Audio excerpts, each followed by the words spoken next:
Welcome back. In today's lesson, we're going to look at still lifes. We already talked about still lifes and looked at a few in our PowerPoint and realized that they're either a drawing or a painting of different objects. Our goal today is to learn how to make a still life by arranging objects in an interesting way with the intention of drawing those objects. So if we look at a still life that I've already set up, it's going to look like that. That's a photograph of it.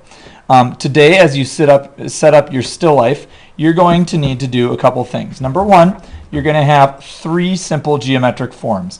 I have a little tub in the room with a bunch of geometric forms. Cubes, pyramids, hexagonal blocks, whatever. You may choose three simple geometric forms that you will use together at your table.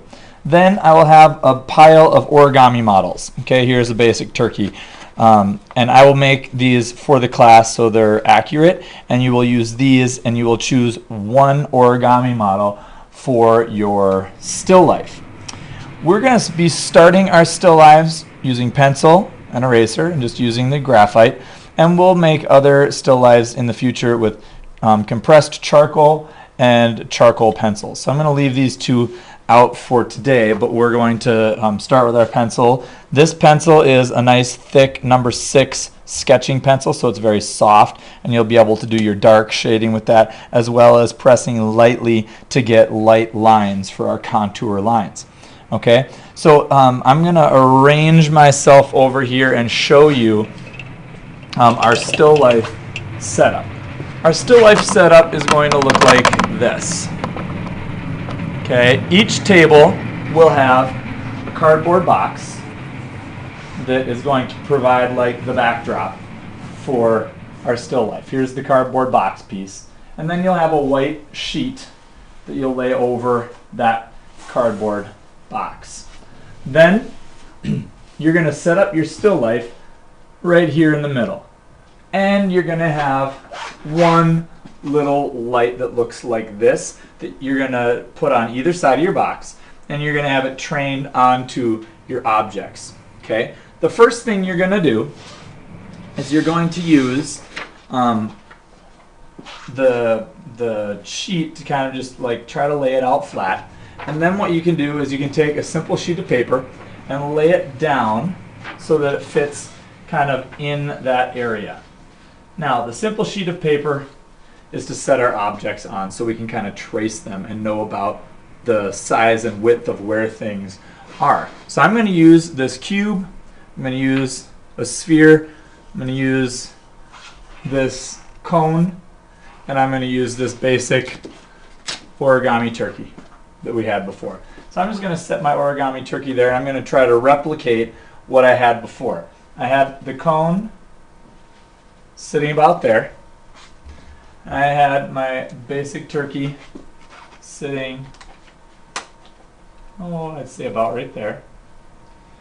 I took my cube and it was tilted just a little bit like that. And then I had the sphere kind of sitting on the corner, which is the hard part. There's a flat piece on the bottom that you can kind of set it on, sort of like that. Now, the idea is we're all going to be drawing this from different angles. One person might be drawing this direction, one person might be drawing from the other direction, so we're all going to have a different view. The main thing is you want to keep it simple. You want to have some spaces in between, and you want to have maybe some interesting things going on with those geometric forms.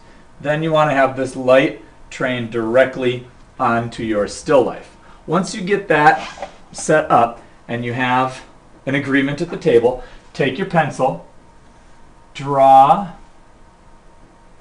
onto that simple sheet of paper so that you can remember where those things belong.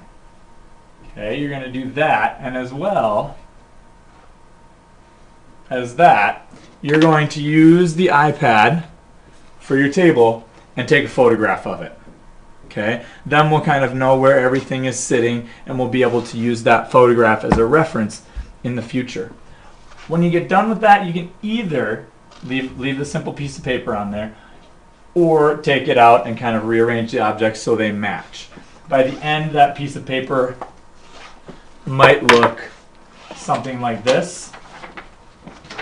You might just have, here's my simple my simple square. And here, sorry, that light's showing the picture behind it. There's my simple square. There's the cone over here, and there's where the origami turkey was. Okay, so setting that still life up, you want it to look nice, you want it to be able to reproduce that, and you want to have it simple enough that you can draw it in one session. You don't want it to be so complicated that you never are going to be able to draw it in one session.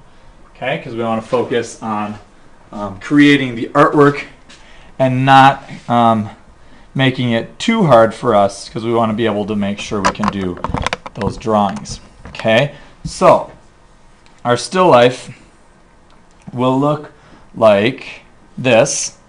There's kind of maybe a closer version of it so you can see it a little better.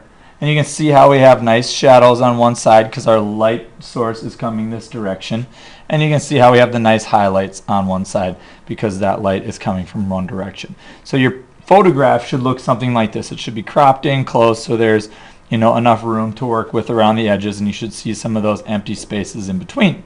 All right. Once you have your still life set up, we will talk about how to draw that still life.